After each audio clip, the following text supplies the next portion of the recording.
ገደሉትም አልሰቀሉትም ግን ተመሳሰለባቸው ይላል። የመርየም ልጅ ኢሳ አልተገደለም አልተሰቀለም። እሱ ወደ ፈጣሪ ወደ ሰማይ ሄዷል። ተመልሶም ይመጣል። ከኛ ሙስሊሞች ጋር ይኖራል፣ ይበላል፣ ይጠጣል፣ ከዛ በኋላ ይሞታል። እኛ ነን የምንቀብረው። እባካችሁ በዚህ ኃያል የመርየም ልጅ ኢሳን እንዳይገደልና እንዳይሞት አርግቶ ወደ ሰማይ ባወጣው አምላክ እንድታምሩ ጥሪ እናደርግላችኋለን። እባካችሁ የመርየም ልጅን እውነት የምትወዱ ከሆነ እስላምን ተቀበሉ። የመርየም ልጅ ኢሳ ሙስሊም ነበረ፣ ያስተማረውም እስላምን ነው። ወይል እንግዲህ እንደሰማችሁት ነው። አሁን ቪዲዮ ኢየሱስ ክርስቶስ አልሞተም አልተነሳም ምናምን የሚል ሐሳብ፣ ነገር ግን ደግሞ በዚያ ፈንታ ተመስሏል። ከዚያ በመቀጠል ደግሞ ወደ ፈጣሪ ደግሞ ተነጥቋል ሄዷል የሚል አይዲዮሎጂ ነው አሁን አደባባይ ላይ ዳዋ ሲያደርግ የነበረው። እንግዲህ ወንድማችን ይሄ ቪዲዮ ይደርሳል ብዬ ሙሉ እምነት አለኝ። በመጀመሪያ ደረጃ ከዚህ በፊት አንድ ቪዲዮ ለቅቄ ነበር። አልገደሉትም አልሰቀሉትም የሚለው አንተ ከምታወራው አይዲዮሎጂ ጋር ማች የሚያደርግ አይደለም። አንተ ጤናማ በሆነ መንገድ ኤክስፕሌን አላደረግ።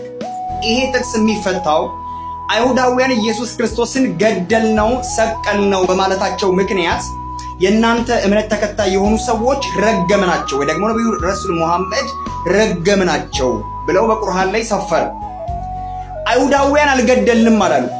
በጣም እንድትይዝና እንድታውቅ የምፈልገው አይሁዳውያን ኢየሱስን አልገደልነውም አልሰቀልነውም አላሉት። አይሁዳውያን ገደልነው ሰቀልነው፣ እኛውን የገደልነው እኛውን የሰቀልነው ብለው ሲሉ ተቃራኒው የእምነት ተከታይ ነው አልገደሉትም ብሎ ያለ። ከዚህ በፊት ነግሬያችኋለሁ። ወንጀል የሰራ ሰውዬ ወንጀል መስራቱን ካመነበት ሌላኛው አካል አልሰራም ብሎ የሚልበት ምንም ምክንያት የለውም። እኔ ወንጀለኛ ነኝ ብዬ ካልኩኝ ማንም ሰው ወንጀል የለብህም ብሎ ማለት እኔን አይችልም። ምክንያቱም ወንጀል ያደረኩት እኔ ወንጀለኛ መሆኔን አምኛለሁና። ስለዚህ አይሁዳውያን ኢየሱስ ክርስቶስን መግደላቸውን ከተቀበሉ መስቀላቸውን ከተቀበሉ ሌላኛው አካል አልገደሉትም ብሎ ማለት አይችልም። ሰከንድሊ የራሳችሁ መጽሐፍ ኢየሱስ ክርስቶስ ወይም ነብዩላህ ኢሳ ሰላም በኔ ላይ ነው በተወለዱበትም ቀን በመሞትበትም ሕያው ሞኝ በመቀሰቀስበትም ቀን አላለም ወይ?